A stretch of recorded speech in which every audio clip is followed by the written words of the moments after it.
podcast, c'est maintenant ou jamais sur Dassoto TV avec Sedouba Kapledjassi, le philosophe du micro. Nous sommes très heureux de vous retrouver au compte du premier numéro de la semaine de votre émission podcast qui vous permet de connaître les parcours de vos personnalités, s'il faut, les vrais gens. Parlant des vrais gens, ce matin, nous avons effectué le grand déplacement de venir demander une dame très brave, le nommé Madame Sampou Hadja Djombo à l'état civil, mais je vous le promets, c'est elle-même qui va nous détailler les différentes portes qu'elle a tapées pour être aujourd'hui là où elle est. Bonjour la grande dame, en tant qu'une brave dame, et nous on a un peu pris le temps de lire votre CV, et ça nous a vraiment impacté de se poser beaucoup de questions. Comment la dame là a eu l'opportunité, la force par la grâce divine d'ouvrir toutes les différentes portes là, être là où tu es aujourd'hui. Ici de nous parler un peu. Qui est Hadja Djombo Kumbassa? D'accord. Merci à vous. Merci d'être aujourd'hui avec moi. En fait, j'ai fait un cursus scolaire normal, comme tout le monde. Seulement, j'ai un peu grandi avec mon oncle. J'ai commencé mes B.A.B avec lui. À l'âge de 7 ans, pratiquement, je suis allée un peu vite parce que c'est après le régime de Sékou qu'on est rentré ici en 85. Donc, je vivais avec lui et arrivé ici, j'ai commencé maintenant mon cursus à partir de la 5e année parce que déjà, le soussou était assez courant et moi, je ne comprenais rien. Donc, c'était assez compliqué. À partir de la 5e année que j'ai pu suivre le rythme et j'ai continué. J'ai fait, j'ai commencé ici à Matam Lido. Donc j'ai fait mon primaire là-bas. Après je suis allée au lycée, au collège Madina plutôt. Après le collège Madina, j'ai terminé par le lycée Coléa. J'ai fait mon bac 1, mon bac 2. Pratiquement, grâce à Dieu, je n'ai pas eu d'échec durant tout le cursus. Et c'est arrivé, au deuxième, ça c'était en 94, on a fait le second bac. Et après aussi, il y avait l'examen, le concours d'accès à l'université également à l'époque. Donc on a eu à passer ça et je me suis retrouvée, en droit. Et la première année de droit, ils avaient décidé de nous délocaliser à Fouléa. Donc, nous avons fait la première année là-bas. On était pratiquement dans la faculté de droit, sciences économiques et gestion. Donc, c'est là-bas que nous avons fait la première année. Après, on est revenu à Gamal et on a continué jusqu'en 4e année. On a terminé, nous sommes la 34e promotion de 1998. Et c'est de là, quand on a fini l'examen de sortie pratiquement, moi j'ai commencé d'abord, comme j'avais des amis journalistes qui étaient là, donc j'ai commencé à qui par exemple j'étais au groupe Le Lynx, j'avais un monsieur, un éminent monsieur, caricaturiste, monsieur Ben Oscar. Donc c'est lui pratiquement qui m'a introduit et comme je connaissais un peu l'informatique et tout à l'époque, donc tantôt j'étais avec eux et après il m'a fait une recommandation à un journal qui venait d'être créé à l'époque, le Nouvel Horizon. Effectivement, jusqu'à présent, je pense que actuellement avec le nom, ils se sont transformés à un média. Oui, c'était avec Horizon M. FM. Abou Chéri, si je me souviens encore. Donc, je suis restée là-bas. J'ai eu un contrat de 6 mois avec eux. Donc, je les aidais dans la catégorie humour et en même temps, les saisies et autres, je les assistais. Donc, c'est arrivé là-bas. Il y avait également un monsieur, un romancier, en fait, monsieur Sossou, qui est un Béninois, mais qui travaillait à EDG. Donc, c'est en ce moment qu'on s'est rencontrés. Lui m'a confié un travail. Il m'a dit, Il dit, je suis en train de faire actuellement un roman. Il dit, mais ça fait pratiquement 2 ans. Ok. Il dit, je n'arrive pas à m'en sortir avec mes éditeurs, même les saisies, c'est des soucis. Ouais. J'ai dit 2 ans, j'ai dit, ça fait combien de pages? Il me dit, environ 300, 400 pages. 300, 400 pages. J'ai dit, mais ça ne prend pas 2 mois. Il me dit, mais comment tu sais un secret ou quoi? J'ai dit, non. J'ai dit, si vous me le permettez, j'ai dit, je peux vous assister. J'ai dit, certainement, en 2-3 mois, on aura fini. Effectivement, alhamdoulilah, comme on a commencé, au fur et à mesure, quand je venais au journal, ça trouvait déjà que mon contrat était pratiquement à la fin. Donc, je suis venue à EDG, à l'époque Sogel, et c'était géré par les Canadiens, avec la partie guinéenne en seconde comme adjointe. Donc, je suis venue les aider au fur et à mesure. Je m'occupais de son journal pratiquement en 2 mois. Comme je l'avais dit, on avait fini. Donc, un jour, j'étais assise là-bas. Et après, il y a le directeur canadien qui est venu, il a regardé le bureau. Après, il m'a demandé, il dit, mademoiselle, vous travaillez ici? J'ai dit, non, je ne travaille pas. J'ai dit, je viens seulement assister M. Soussou. J'ai dit, je viens les aider à travailler. Il dit, ah oui, c'est vrai, c'est bien. Il dit, parce qu'ici, en fait, le bureau, là, il y a quand même un manque de personnel. Mais si vous venez travailler, peut-être qu'il a vu votre potentiel. J'ai dit, je suis là quand même, je travaille. Il dit, d'accord. Il m'a dit, donc essayez après, vous allez me voir. Et je vais en même temps discuter avec ce soir. Après, je vais vous revenir. C'est comme ça, on s'est séparés. Après, ce soir m'a appelé, il dit, ah, le directeur t'avait trouvé ici. J'ai dit, oui, il m'a trouvé, je travaillais. J'ai dit, je continue mes travaux. Il dit, ah, certainement, il va t'appeler peut-être aujourd'hui ou demain. J'ai dit, il n'y a pas de souci. Donc, comme il l'avait dit, le directeur m'a demandé, tu as fait quelle option? J'ai dit, j'ai fait droit. J'ai dit, mais comme j'aime beaucoup la littérature et tout, j'ai dit, je suis actuellement avec les journalistes, je les assiste. Il dit, ah, ça tombe bien, donc on a un poste en relations extérieures, est-ce que tu pourras le faire? J'ai dit, je n'ai jamais fait pratiquement un travail, fonction ou quoi que ce soit. Je n'ai pas été en fonction d'abord dans un service. Il me dit, ah, il n'y a pas de souci, donc, vous allez essayer de venir à mon bureau dans 1 heure, vous demandez, et on va vous faire rentrer. J'ai dit, il n'y a pas de souci. Donc, je suis rentrée dans son bureau comme il avait demandé. Après, il m'a demandé, qu'est-ce que vous avez fait comme option, qu'est-ce que vous souhaitez faire, qu'est-ce qui vous ambitionne. Je l'ai répondu tranquillement. Donc, après, je suis ressortie. Il a demandé, donc, après, vous allez essayer, demain, vous allez passer à la DRH. On va vous faire un contrat de 3 mois. On vous met à l'essai. Et si vous arrivez vraiment à tenir le pont, vous allez continuer. Donc, c'est vraiment, moi, je dirais que c'est une grâce divine. Hein. C'est un peu ça. Mais nous, dans votre parcours, vous avez vraiment aussi, vous n'êtes pas mal circulé les pays de l'étranger et tout, parce que dans quelque part, j'ai vu Canada et à Paris et Dubaï.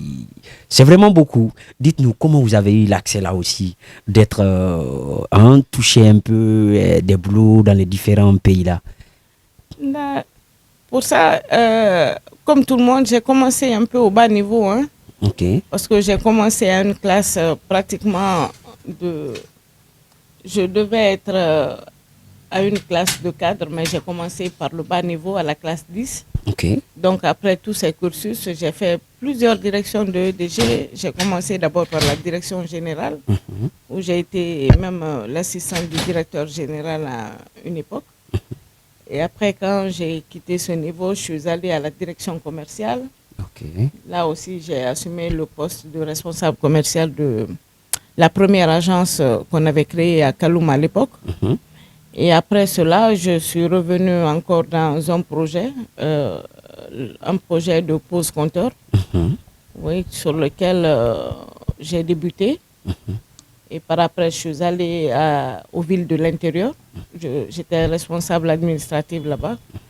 Quand j'ai fini ce point aussi, pratiquement, ce qui déjà, tant que je ne me retrouve pas en fait dans ce que je fais, dans un milieu vraiment que tu aimes, que j'aime beaucoup, je ne suis pas toujours tenue de rester. C'est un peu ça. Parce que tu étais là et avec ta passion et voilà, tu voulais vibe. À toujours essayer d'apprendre et aller braver tous les niveaux de moi-même surtout. Parce que c'est bien beau d'aller voir un directeur pour lui dire donnez-moi ce poste, faites-moi ceci. Mais négocier comme la vie de maintenant. Malheureusement, moi je ne l'ai pas fait et je ne le ferai pas parce que c'est la seule chose que je n'aime pas dans la vie. Je préfère avoir avec ce que je peux, avec le potentiel que j'ai. Le potentiel, c'est ça aussi la valeur d'une personne. Donc quand je suis restée aux villes de l'intérieur, je commençais un peu à désapprendre. Parce que là, c'est les agences, c'est gérer les agences de l'intérieur du pays. Tout. Pratiquement, je me retrouvais dans une routine que je n'aimais pas trop. Donc j'ai dit à mon directeur, à mon chef de département à l'époque que je voulais vraiment changer. Et il n'a pas refusé, il m'a dit, si tu as vu déjà une option, il n'y a pas de souci, tu peux le faire, il n'y a pas vraiment de souci pour moi. Donc c'est ainsi que je suis allée, j'ai vu une de mes amies à EDG à l'époque, Mado. Elle m'a dit, il y a M. Konaté qui a actuellement besoin d'un personnel, il dit, ils viennent de créer un projet. Il dit, mais il a besoin d'un poste, mais je ne sais pas c'est quoi, il faut aller le voir. Donc c'est ainsi, je suis allée voir celui-là, il me dit, c'est un poste, il dit, c'est Mado qui m'a informé. Il dit, oui, mais c'est un poste de passation des marchés. Quand il a dit passation des marchés, j'ai dit c'est pas mon domaine, je n'y connais pratiquement rien. Il dit, mais toi, pratiquement tout le monde te connaît avec tout ce que tu as parcouru là. Il dit, c'est pas seulement je vais te faire connaître le B.A.B.A. Il dit, le reste, je sais que tu pourras gérer parce que déjà, tu as la formation qu'il faut. Donc, c'est ainsi que j'ai commencé. Et là, je suis allée dans le projet de réhabilitation et d'extension des réseaux électriques de Conakry avec M. Banguel Konaté, qui était mon coordonnateur. Et comme c'est lui qui assurait le poste à l'époque, il m'a appris au fur et à mesure. Et moi aussi, comme j'aime travailler, donc je me suis mise dans le travail. Il y avait eu des missions de la Banque africaine qui étaient venues. Il y avait aussi un éminent monsieur également, Elhadji Malick Soumaré, donc qui a été un peu mon mentor, qui m'a montré aussi beaucoup de choses dans la passation des marchés. Et c'est comme ça, c'est au fur et à mesure, j'ai évolué et jusqu'à aujourd'hui, alhamdoulilah, ça va. Et tout ce que tu vois comme voyage, d'études, ainsi de suite, ça vient de ce projet. Parce qu'à chaque projet, quand nous faisons la conception, il y a une partie institutionnelle qui est là, qui est dédiée uniquement pour la formation des cadres du projet. Parce qu'ils disent qu'il faut toujours faire la mise à niveau des cadres pour qu'ils puissent avoir un meilleur rendement. Effectivement. Donc c'est dans ce cadre que nous effectuons ces voyages. Je ne suis pas seule, mais nous sommes quand même des points clés du projet. C'est ainsi qu'on profite de toutes ces opportunités. Mais pour la première fois, quand on t'a donné la responsabilité au niveau des marchés passation, ça a été comment en tant qu'un domaine que tu n'as jamais pratiqué dans ta vie? Dites-nous un peu. Tu sais, dans toutes choses, il faut vouloir le faire. Moi, c'est mon option. Quand je peux, j'y arrive. C'est pratiquement assez de lecture, parce qu'il faut lire les procédures des bailleurs, il faut lire les procédures nationales. Il faut avoir vraiment une certaine capacité aussi, parce qu'il faut rédiger les dossiers et tout le reste. Donc, c'est ainsi, moi, je me suis plongée dans la lecture, beaucoup de lecture, parce que là, il faut le faire. Et c'est ainsi que c'est venu. C'est venu tout seul et aujourd'hui... Mais ce que j'aimerais que vous expliquiez un peu à nos téléspectateurs qui nous regardent un peu partout dans le monde, parce que l'émission, c'est podcast, et c'est regardé sur les réseaux sociaux et avec des partages et tout. Il y a certaines qui se posent la question, mais que veut dire passation de marché? C'est quoi leur objectif concrètement? Essayez de les expliquer un peu. En termes de non professionnels, je vais dire que c'est une manière d'acquérir des biens, Ok. mais tout en respectant des procédures. Ouais. Que ce soit des biens ou bien des services de consultants ou bien des travaux Ok. que nous voulons avoir dans le cadre d'un certain projet. Mais c'est que c'est des financements. Les financements que nous recevons, c'est des financements, non seulement il y a la partie guinéenne, il y a une part de la partie guinéenne, mais il y a une part aussi des dons et des prêts qui sont octroyés par les bailleurs de fonds qu'on appelle les partenaires techniques et financiers. Oui. Donc c'est ceux qui nous accordent des fonds. Parfois ça peut être des dons ou bien ça peut être des prêts. Et donc quand vous les utilisez, c'est que l'État sera dans un système de remboursement après. Parce que parfois c'est la banque islamique, soit la Banque africaine de développement, il y a l'Agence française de développement avec lesquelles nous travaillons. Donc c'est pratiquement dans le cadre de ce projet, quand vous montez un projet, dans ce projet vous dites par exemple que vous voulez électrifier la ville de Conakry. Pour électrifier la ville de Conakry, vous avez besoin de faire des travaux d'électrification. Donc il faut recruter des entreprises qui seront là. Et en même temps, vous aurez besoin des consultants parce qu'il faudrait forcément avoir un consultant qui sera là pour superviser les travaux. Il y aura d'autres pour faire des études. Vous aurez besoin de plusieurs. Il y a toujours aussi les audits qui sont là parce que vous allez recruter un bureau d'audit qui sera là chaque année pour vous évaluer. Donc on est un peu dans ce système. Donc c'est tous ces marchés-là que nous faisons. Vous faites l'acquisition des biens, les ordinateurs avec lesquels vous travaillez, les bureaux, ainsi de suite. Donc c'est en fait ces procédures que nous respectons. Parce que tout ce que nous faisons comme acquisition dans ces projets-là, ça suit non seulement des règles, mais des procédures parce que parfois, quand vous finissez de travailler, vous envoyez directement à la Banque africaine, au bailleur, le tax manager qui est là, pour valider. Parce que tant que vous n'acquérez pas la non-objection sur un document, c'est qu'il n'est pas valable. Je vois. Je vois. Donc c'est comme ça que nous travaillons et en termes, je pense, je les ai expliqués dans des termes vraiment... Comment ça se passe? Dassoto TV, au cœur de l'actualité. Ce que j'aimerais savoir, parce qu'aujourd'hui tu vas beaucoup parler avec moi, et je sais peut-être avec les commentaires, il y aura beaucoup des attaques aussi, parce que tu as plein quand même de références aujourd'hui, ce que peut-être vous-même en question vous ne connaissez pas. Il y a plein de jeunes même, que ce soit les filles ou les garçons, qui vous inspirent.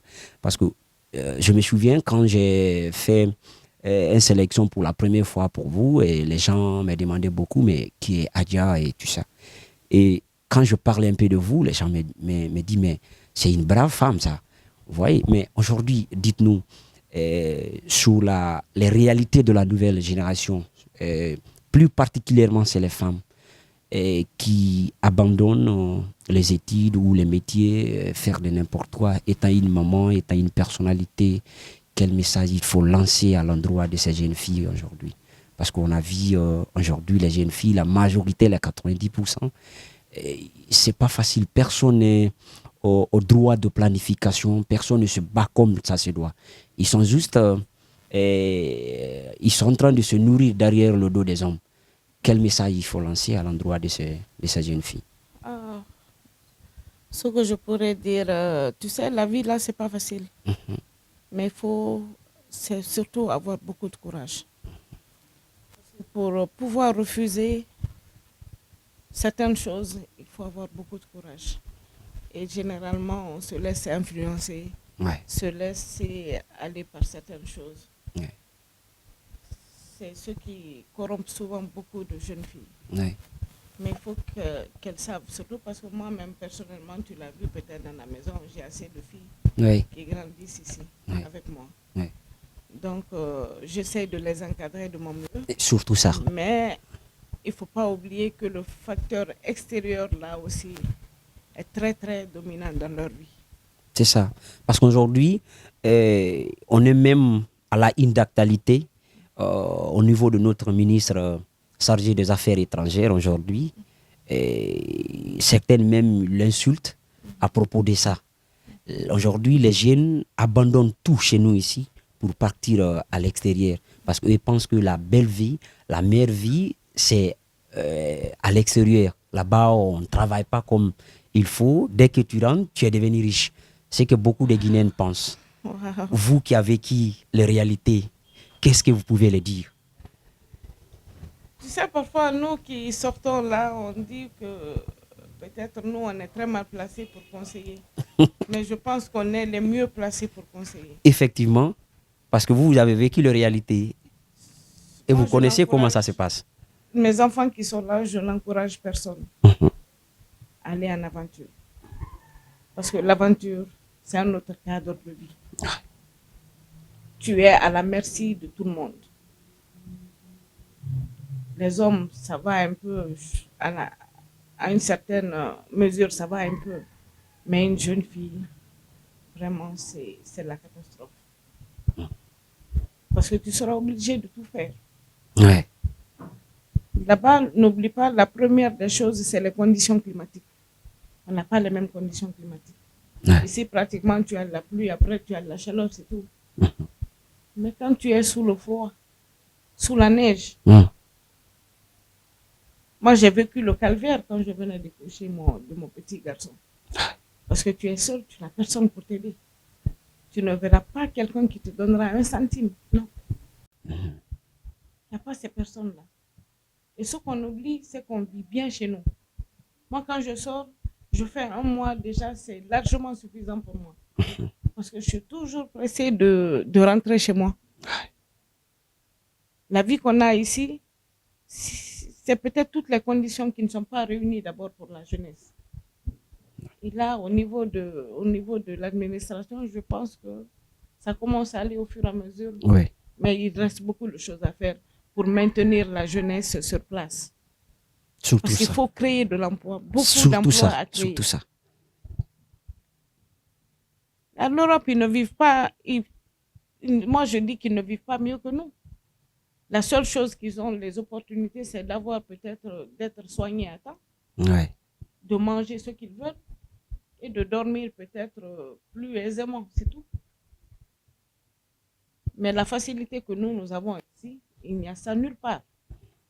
Tu peux te réveiller aujourd'hui, tu dis je ne me prépare pas chez moi, je vais aller chez ma soeur ou bien chez mon ami, je vais manger. Mais ailleurs, non, si tu n'es pas invité, tu ne manges pas. Tu peux aller tout à l'heure, ah, je vais aller voir telle personne, elle va me donner au moins 100 000 francs. Tu peux l'avoir ici. Oui, Tu ici. peux aller quand même. n'importe où, tu as un de tes parents, tu sors de chez lui, il te donne 100 000 francs, 200 000 francs, tu es content. Ouais. Mais là-bas, tu n'auras pas quelqu'un pour te donner $1 ou même €1. Il n'y en aura pas. Tout ce que tu auras cherché, c'est ce que tu vas peut-être utiliser là-bas. Et moi, mes ressources, les ressources que je cherche chez moi, je préfère plutôt les investir encore chez moi. Mais c'est parce qu'il y a peut-être des carences chez nous qu'on essaye de sortir. Mais vivre là-bas, il faut vraiment avoir beaucoup de courage. Ouais. Parce que c'est ce que je disais une fois à une de mes nièces. J'ai dit, mais écoute, tu es un blanc, par exemple, n'a pas travaillé dans un bureau. Tu Ouais. penses qu'un Africain comme toi ira travailler dans un bureau en Europe? J'ai dit, ah non. Tout ce qu'on ira faire là-bas, c'est des travaux domestiques qu'ils ne pourront pas faire et qu'ils ne peuvent pas faire. C'est ce que nous, on aura à faire là-bas. Mais dire que tu peux faire être un cadre, quoi, vraiment, il faut avoir l'excellence pour le faire. Mais sinon, c'est des travaux de bas niveau que l'on va réaliser. Et c'est pourquoi peut-être certains pays nous apprécient l'Afrique, parce qu'ils savent que c'est leur main-d'œuvre. Mais d'autres pays, ils disent, ah, on en a trop, il faut vraiment qu'ils quittent nos pays, comme on le voit maintenant. Donc, c'est un peu ça. Et chez vous, bon, je pense bien, les parcours que vous avez faits, c'est pas à l'Occident que vous avez eu ça. Vous avez tout eu en Guinée ici. Oui. Et ça, on peut dire ça comme une récompense de travail. Oui. Parce que vous avez accepté de le début, de suivre la formation comme ça se doit. Et c'est ça qui vous a permis aujourd'hui de marcher un peu à travers les pays que vous avez déjà chionné un peu. Mais voilà, aujourd'hui, il y a les jeunes aussi qui pensent que même en Guinée, si quelle qu'en soit la qualification des universités et autres là, on ne peut rien gagner comme le savoir, comme ça se doit. Ici en Guinée, si ce n'est pas à l'extérieur. Si on veut, on peut. Hein. Voilà. Moi, c'est ce que je me dis. Si on veut, on peut. Il faut avoir d'abord la volonté de faire quelque chose de ta vie. Mais si tu ne le fais pas, c'est que tu ne veux pas. Ce n'est pas obligatoirement être un cadre supérieur. Tout le monde n'a pas besoin d'aller à l'université, non? Okay.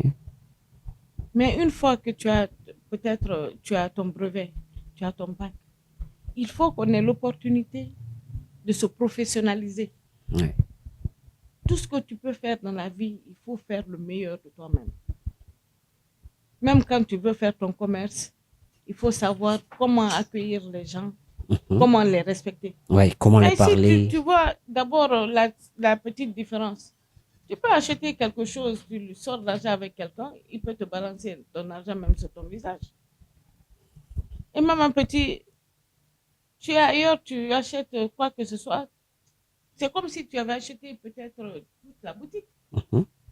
Mais chez nous, ici, pratiquement, il faut d'abord prier. Et après, si tu n'as pas d'injure, tu remercies Dieu.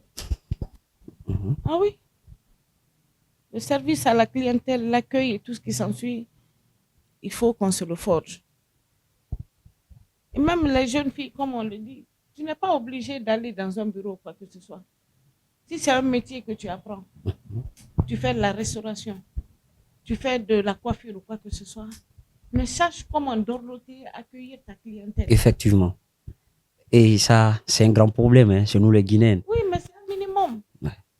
Moi, par exemple, dans certaines choses, quand j'ai un certain accueil, c'est pas que j'aime donner ou quoi que ce soit, non. Mais quand tu me réserves vraiment un accueil, je te donne toujours quelque chose, c'est pour t'encourager à le faire. Ouais.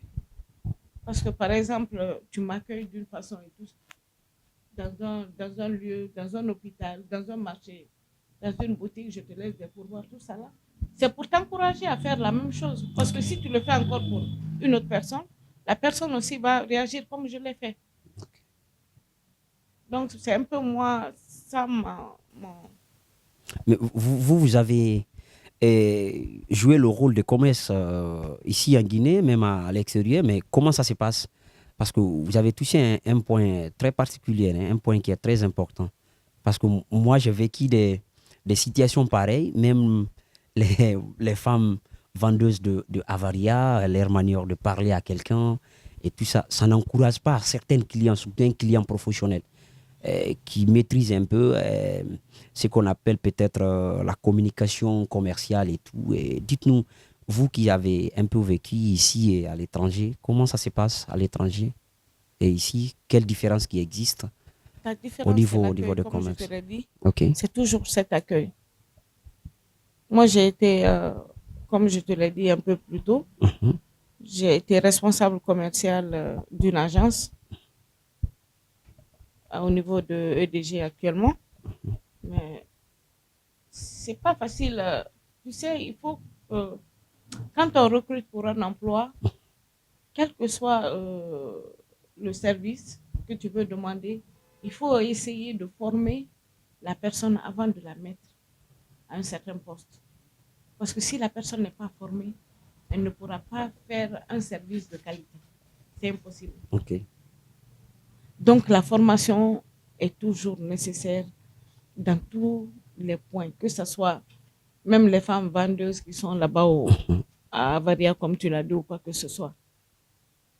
Il y a des ONG, il y a des services, il y a un peu de tout, qui peuvent leur faire au moins des comment ça s'appelle, des petits cours, ainsi de suite, pour les former, pas une formation à proprement dite, mais qui peuvent au moins leur donner quelques points sur lesquels elles peuvent bien faire leur commerce. Dassoto TV, au cœur de l'actualité. Et Madame Aya, nous, dans notre émission, on a ce qu'on appelle Action ou vérité? C'est un jeu dans lequel on va vous poser des questions, peut-être des questions pertinentes ou vous mettre dans le suspense et tout. Mais c'est à toi de faire le choix. Si c'est action, vous nous dites action. Si c'est vérité, vous nous dites vérité. Qu'est-ce que tu préfères? On y va. Action ou vérité? Qu'est-ce que toi tu préfères? Je préfère vérité. Vérité. Très bien. Aujourd'hui, tout ce que vous avez eu aujourd'hui, comme le bonheur, le savoir, les voyages que vous effectuez, si on vous dit de remercier une personne dans votre famille, à qui il faut remercier en premier? Ma mère. Ta mère? Pourquoi pas ton père? Mon père ne vit plus malheureusement. Mais il a quand même fait quelque chose dans ta vie. Il a été le premier à le faire. Très bien. Alors, la deuxième question, toujours vérité. Et dites-nous, parce que vous êtes une dame mariée, qui entre vous et ton mari, M. Sampou, qui a une fois adressé son prochain pour la première fois dans votre relation? Qui a fait? Qui a une fois adressé son prochain pour la première fois dans votre relation? Monsieur Sampou. Monsieur Sampou. Oui. Mais dites-nous, ça a été comment? Quand il vous a adressé en première position, en tant qu'un inconnu et tout ça, comment il était venu dans votre vie? Ben, c'est Dieu et c'est le hasard aussi. Mais oui, dites-nous un peu, ça a été comment? Quand il vous a adressé en première position, étant un inconnu que tu n'as jamais vu dans ta vie, il te adresse la parole ou en tout cas une action dans ta vie. On n'a pas directement commencé pour dire quoi que ce soit. Les hommes avertis. Mais en tout cas, moi, je ne demande pas si... Tu sais, les hommes avertis, les hommes avertis ont la petite différence avec tous les hommes. Parce que quand tu viens chez certaines femmes, tu viens par exemple devant moi pour me dire je t'aime. Je vais te dire, mais c'est qui encore? Tu ne vas pas prendre en compte en fait. Non, pas du tout. Ok. Donc il a été très tactile et pratiquement... Tu veux me dire, il a été très professionnel. Très professionnel et très tactique. Avec son élégance et puis... Et comme tu le connais déjà, donc je pense que je n'aurai pas grand-chose à dire là-dessus. Dassoto TV, au cœur de l'actualité. Alors, aimables téléspectateurs, vous qui nous pratiquez un peu partout dans le monde, voilà, on avait comme invité Madame Adja. S'il plaît à Dieu, le propriétaire de Nuit et Jour le veut bien, on se reprendra pour un autre numéro. Bon Ramadan à tous. Podcast, c'est maintenant ou jamais sur Dassoto TV avec Sedouba Kapledjassi, le philosophe du micro.